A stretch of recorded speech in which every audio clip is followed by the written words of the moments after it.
बावड़ियां ढूंढने से देश तरक्की नहीं करेगा। क्यों नहीं मानते प्लेसेस ऑफ वर्शिप एक्ट 1991 को, जब सुप्रीम कोर्ट के अंदर मैटर पेंडिंग है? क्या जरूरत है? आप बोलेंगे हम कहाँ खुदाई कर रहे हैं। गंगा जमुनी तहजीब ये सिखाती है कि मंदिरों पर कब्जा कर लो, मूर्तियों को तोड़ दो, वापियों को ढक दो। ये गंगा जमुनी तहजीब में कहाँ से आई भाईजान? जरा ये भी बताइएगा कि गंगा जमुनी कौन सी तहजीब है जो 15 मिनट में लोगों की अगर जो है 15 मिनट में सबको साफ कर देंगे। तो इसलिए रसिया कैंसर की दवा खोज पाया क्योंकि उसको पता है कि पृथ्वी चपटी नहीं होती है। तो जिनकी मान्यता है कि पृथ्वी चपटी होती है, उन्होंने आज तक एक कलम भी नहीं बनाया, एक सुई भी नहीं बनाया। दूसरी बात, बोलिए शिवलिंग नहीं ढूंढा जाएगा। हम तो कहते हैं वैसे जी को बोलिए किसी दिन लाइव फोन करें अपने भाई को बैठ के टीवी पे कि 15-15 मिनट वाला जो खेल करते हो उसको बंद करो।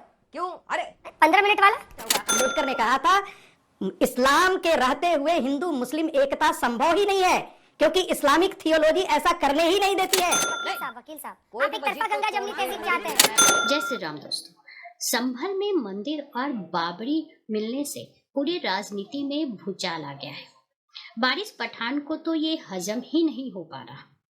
वो तो प्लेसेस ऑफ वर्शिप एक्ट और गंगा यमुना तहजीब की दुहाई दिए जा रहे हैं, पर वक्फ बोर्ड पर उनकी बोलती बंद है, जो आज भी हमारे देश की कई मंदिरों पर अपना अधिकार बता रहा है। इसी पे जोरदार डिबेट जिसमें प्रेम शुक्ला और संगीत रागी ने बारिश पठान को रगड़ ही डाला। तो आइए देखते हैं जोरदार डिबेट। होता है देख करके देश को किस दिशा में लेके जाया जा रहा है। रशिया ने आपको पता है कैंसर की वैक्सीन बना ली है, वहां पर कैंसर का इलाज चालू हो गया है। वहां पर अमेरिका के अंदर बिगर ड्राइवर की गाड़ी शुरू हो गई, खाली बटन दबाओ लीड करो, आपको सीधा नोएडा के स्टूडियो में भेज देगा, वैसी गाड़ी बन गई है। और हमारे देश में क्या हो रहा है? खुदाई शुरू हो गई है, काहे की बावड़ियां खोदी जा रही है। अब ये बावड़ियां खोदने में हमारे पूरे देश को, युवा को लगा दोगे आप, तो देश तरक्की पे कब जाएगा? ये तो सोचने वाली बात है अंजना जी। और आप रिजर्व ढूंढो पूरे, मुझे तो लगता है आज तक के स्टूडियो के नीचे भी बावड़ी मिलेगी। अरे लाखों बावड़ियां देश में निकल जाएगी। भाजपा के मंत्रियों के घर की खुदाई करना शुरू कर दो, बावड़ियां ही बावड़ियां निकलेगी। पैसों के बंडल भी निकल सकते हैं। क्या पूरा खुदाई की तरफ देश को ले जाएगी? तो फिर क्या फायदा देश का? प्लेसेस ऑफ वर्शिप एक्ट 1991 लाकर भी क्या फायदा हो गया? तो देश को दिशा में लेकर जाना चाहते, सिर्फ नफरत फैलाओ, हिंदू मुस्लिम डिवाइड करो, सेकुलरिज्म खत्म करो, गंगा जमुनी तहजीबी को खत्म करना है, यही बीजेपी की मंशा और मकसद चालू हो गया। अब एक खिचड़ी पक रही है। मुझे तो लगता है सब ये हम लोग हिंदी के अंदर बोलते हैं ना, ये सांगा मलबारी गेम चल रहा है। मोदी बोलेंगे मैं सबका साथ सबका विकास की बात करूंगा, सर संचालक मोहन भागवत बोलेंगे अरे मत खोदो, क्या जरूरत है मस्जिद को खोद के शिवलिंग ढूंढने की। उसके बाद दूसरे आ जाएंगे हिंदू के महंत और बोलेंगे नहीं ये जो मोहन भागवत है उम्र का तकाजा आ गया। अब तो मोहन भागवत की भी नहीं सुनते। तो मैं तो चाहूंगा मोहन भागवत आए लाइव टीवी के ऊपर, बैठ के फोन करे योगी को, मोदी को, सबको कॉन्फ्रेंस पे लो सबको, और बोलो कि आज के बाद कहीं खुदाई नहीं होगी। बोलिए शिवलिंग नहीं ढूंढा जाएगा। हम तो कहते हैं वैसे जी को बोलिए किसी दिन लाइव फोन करें अपने भाई को बैठ के टीवी पे कि 15-15 मिनट वाला जो खेल करते हो उसको बंद करो। क्यों? अरे 15 मिनट वाला वो खत्म हो गया, वो खत्म हो गया। खत्म हो गया। बाइज्जत बरी हो गए वो केस में। बाइज्जत कोर्ट ने बरी कर दिया अकबर ओवैसी को। कहा कोई प्रमाण नहीं मिले, कोई एविडेंस नहीं है, कुछ नहीं है, इसने 10 साल ट्रायल चला के बाइज्जत। अभी देखते हैं और कितने कितने साध्वी प्रज्ञा सिंह ठाकुर बाइज्जत बरी होती है नहीं, वो भी देखेंगे हम सब लोग। मगर देश को कहां लेके जाएंगे भाई? प्रेम शुक्ला क्या खुदाई कराओगे हमारे युवा को? अरे अब तो मेरे हिंदू दोस्त लोग फोन कर करके बोल रहे हैं वारिस भाई क्या हो गया देश के अंदर? मोदी जी आए जब से सत्ता में तो एक ही चीज हो रहा है, हिंदू मुस्लिम हिंदू मुस्लिम हिंदू मुस्लिम। कितनी नफरत फैलाएगी? नफरत फैलाने से देश तरक्की नहीं करना, बावड़ियां ढूंढने से देश तरक्की नहीं करेगा। क्यों नहीं मानते प्लेसेस ऑफ वर्शिप एक्ट 1991 को, जब सुप्रीम कोर्ट के अंदर मैटर पेंडिंग है? क्या जरूरत है? आप बोलेंगे हम कहां खुदाई कर रहे हैं? ये देखिए अंजना जी आपके सामने खुदाई चल रही है, देखिए 5 से 8 फुट खोद दिया, बावड़ी निकल गई वहां के ऊपर। अब दूसरी जगह जाके खोदेंगे, वहां बावड़ी निकलेगी। अरे राजस्थान, जैसलमेर, महाराष्ट्र, सब जगह खुदाई चालू करो। पूरा स्टेट का, राज्य का, देश का बजट बावड़ी खोदने में लगा दो, देश तरक्की कर लेगा देश तरक्की। क्या बताइए मेरे को? ठीक है, आपका सवाल मैं उनसे पूछूंगी। अब जल्दी से संगीत रागी जी आपका कमेंट इस पर। अरे देश, वो कह रहे हैं कि देश को तरक्की पर फोकस करना चाहिए, सारा पैसा पुलिस प्रशासन इसी पे लगाइए, बावड़ी खोदो, मंदिर खोजो। अंजना जी, ऐसा है कि अभी उन्होंने रसिया कहा कि रसिया कैंसर, तो इसलिए रसिया कैंसर की दवा खोज पाया क्योंकि उसको पता है कि पृथ्वी चपटी नहीं होती है। तो जिनकी मान्यता है कि पृथ्वी चपटी होती है, उन्होंने आज तक एक कलम भी नहीं बनाया, एक सुई भी नहीं बनाया। दूसरी बात जो है, देश बाहर कहा गया कि सांप्रदायिक सौहार्द एक तरफा तो नहीं होता। सांप्रदायिक सौहार्द के लिए तो इस देश में विभाजन स्वीकार कर लिया था भाई। मुसलमानों ने कहा कि हम साथ नहीं रह सकते, और मुसलमानों ने कहा कि हमको पाकिस्तान चाहिए, तो इस देश ने तो पाकिस्तान स्वीकार कर लिया। क्या हिंदू मुस्लिम एकता हो गई? नहीं हुई ना। इसलिए नहीं हुई, जिसका जिक्र मैं फिर जिक्र करना चाहूंगा। अंबेडकर ने कहा था इस्लाम के रहते हुए हिंदू मुस्लिम एकता संभव ही नहीं है, क्योंकि इस्लामिक थियोलॉजी ऐसा करने ही नहीं देती है। जो धर्म, जो संगीत जी, संप्रदाय ये दूसरे को जिन लोगों ने भारत में रहने का फैसला किया, उन्होंने ये चूज किया ना, उन्होंने भारत को चूज किया। आपकी परेशानी यही है कि आपकी हर जो बातचीत है ना, वो एक धर्म को डिमोनाइज करने में लग जाती है। और एक धर्म के खिलाफ आप बोलते जाइए। अंजना जी, इस्लाम के रहते नहीं हो सकता तो क्या करें, मतलब उस धर्म को। भाई सुनिए तो सही, तबलीगियों ने क्या इस्लाम की व्याख्या बदल दी है?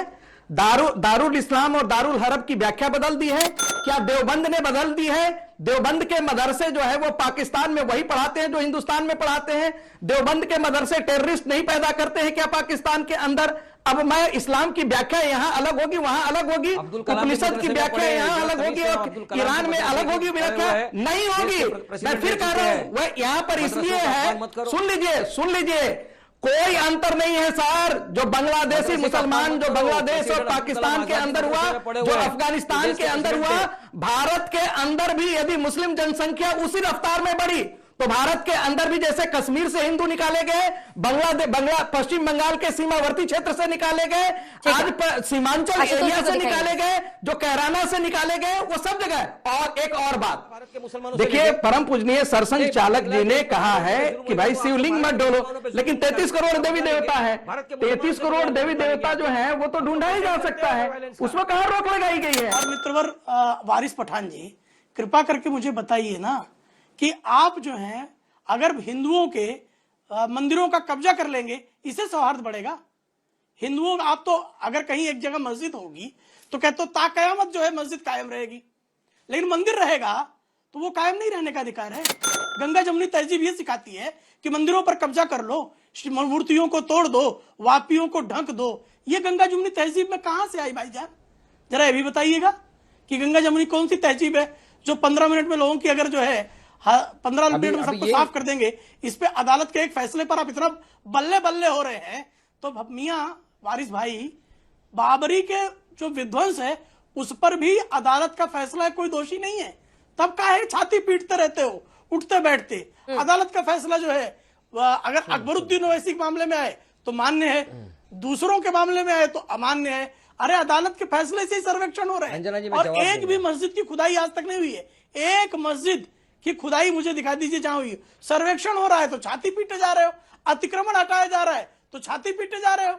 ये कौन सा तरीका है भाई गंगा जमुनी तहजीब का? जरा इस पर भी जवाब दीजिएगा। और जब आपसे पूछा गया, चारों से पूछा, अंजना जी ने, और बहुत बेहद प्रश्न आज के प्रसंग का है कि भाई जब वक्फ बोर्ड जो है 250, 300, 400 साल पुराने मंदिरों पर दावा कर दे, तब तो आप जो है गंगा जमुनी तहजीब वाले चुप हो जाते हो। ठीक है, इसका जवाब लेते हैं। वारिस पठान साहब, क्योंकि आप सबसे आतुर दिख रहे हैं जवाब, इसके बाद अभय जी आ रही है। तो शुरू 250 साल पुराना शिव मंदिर लखनऊ का, लाल शिवालय, कुबेर बाबा मंदिर लखनऊ, ये मंदिरों की पूरी लिस्ट है जिस पर वक्फ ने दावा कर दिया है। तब गंगा जमुनी तहजीब की चर्चा क्यों ना होती है? उनको भी सिखाइए जरा। देखिए, वक्फ ऐसा है, किसी की भी कोई भी इंसान किसी चीज को ये नहीं बोल सकता है कि मेरी ये अगर डॉक्यूमेंट है, waqf once a waqf always a waqf, Supreme Court ने भी कहा है। अगर उनके पास दस्तावेज है, कोर्ट बोलेगा ठीक है ये वक्फ की जमीन है तो वक्फ को वापस देना पड़ेगा, उसमें कोई दो राय नहीं। अगर कोर्ट ने कहा कि नहीं वक्फ की जमीन नहीं है, आपके दस्तावेज गलत है, रॉन्ग है, तो खत्म हो गया, खारिज हो गया। मगर उसका इशू क्यों बना ना? अभी यहाँ पे प्रेम शुक्ला ने कहा कि हमारी मंदिरों को तोड़ तोड़ के मस्जिदें बना दी। मतलब आप एक तरफा गंगा जमुनी तहजीब चाहते हैं? सुप्रीम कोर्ट का भी आप एक ऑब्जर्वेशन है तरफा कि कोई भी मस्जिद को तोड़ के, वकील साहब आप एक तरफा गंगा जमुनी तहजीब चाहते हैं? मंदिर को तोड़ के मस्जिद नहीं बना। वकील साहब, नहीं, अब तो प्लेसेस ऑफ वर्शिप इसीलिए तो आया था, हम तो हमारी एक मस्जिद खो दिए ना। अंजना जी, दूध का जला हुआ है, छाछ भी फूक फूक के पिएगा। हमारी तो बाबरी को शहीद कर दिया धोखे से। रात को मंदिर प्रकट हो गई, मूर्ति प्रकट हो गई, उसके बाद हलफनामा दाखिल किया सुप्रीम कोर्ट। वो तो आप अभय दुबे जी से पूछिए, मूर्ति प्रकट हो जाए। इस डिबेट को लेकर आपकी क्या राय है हमें जरूर बताएं। हमारे साथ जुड़े रहने के लिए चैनल को लाइक एंड सब्सक्राइब करना ना भूलें। Thank you so much.